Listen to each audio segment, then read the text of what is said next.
Hello Wildcats, I'm Jack Hunter. And I'm William Foshee, and you're watching the WCAT Sports Report.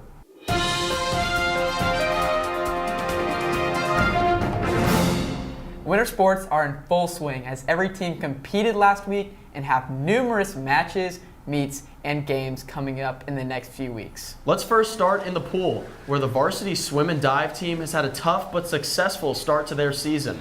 The team has competed against some top-level competition and has held their own after the first 4 meets of their season. Let's send it to WCAT sports reporter Hatcher Beach to dive into more information from the swim and dive team. Thanks, guys. The Westminster swim and dive team had a great past meet against St. Pius this past week. I interviewed head coach Loughran for more information on this year's team. So far, I'm so pleased with all the newcomers that have come in. It's given us really a big boost, and our boys team is extremely deep. Our depth is just amazing, and our girls team is so strong up top now that we feel like that both teams, with a lot of hard work, can probably contend again. To go along with the swim team, the dive team has also had a great year with multiple performances from Grady Thomas, Alex York, Tori Penn, and Emmy Payne, with either one of them finishing first in every single meet. Be sure to catch the Westminster swim and dive team in action on December 14th at Macaulay. I'm Hatcher Beach with WCAT. Now back to you in the studio. Thanks so much, Hatcher. Make sure to stay tuned to what the Catfish are up to in the pool.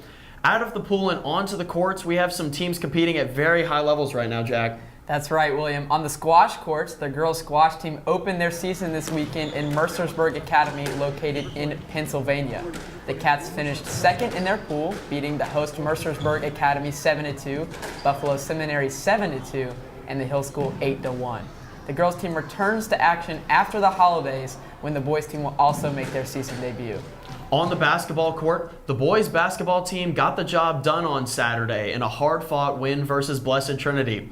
After trailing for most of the game, the Cats made a comeback in the fourth quarter, sparked by David Perchick's offensive outburst. Juniors Cameron Foster and freshman Holden Stays also had a big-time game in the front court.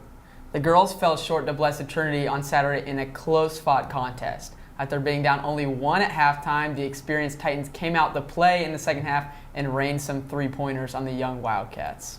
Both teams return to action tonight against region powerhouse Cedar Grove at 5:30 and 7 in Turner Gym and live on WCAT. The Cats also have a busy back half of the week as both teams travel to Lovett on Friday for a clash with the Lions and then return home Saturday.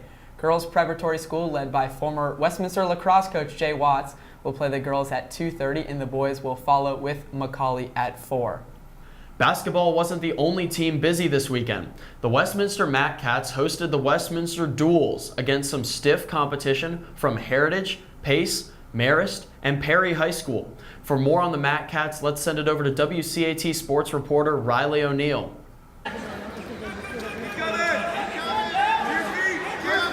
So an all-day wrestling tournament for the Cats could not have been easy, but they persevered and pulled off 2 fantastic wins against rivals Pace and Marist. However, they finished 4th in an 8-team tournament, and I spoke with freshman wrestler Michael Ty. He fell short in both his matches, but given the competition, Michael Ty performed really well as a freshman. Some good teams out here.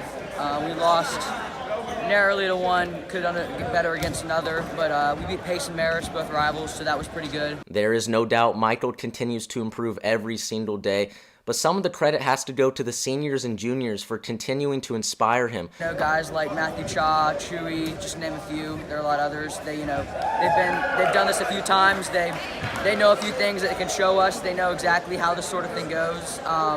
They let us give us some awareness. They push us to be better. And overall, it's just a good component to have with the team because we know kind of what to expect, and they have a bit of experience that they can share with us. Yeah, so not only is Matthew Cha an exceptional leader, but he's proved to be dominant on the mat. He pulled off some great wins this past Saturday, but the best one had to be the 16-2 victory. Awesome stuff by Matthew Cha, Michael Ty, and the rest of the Matt Cats. Now back to y'all. Thanks, Reilly. The Matt Cats have another meet this upcoming Wednesday at Blessed Trinity. That's all for this week's Sports Report. I'm William Foshee. And I'm Jack Hunter. We will see you next week for another edition of the WCAT Sports Report.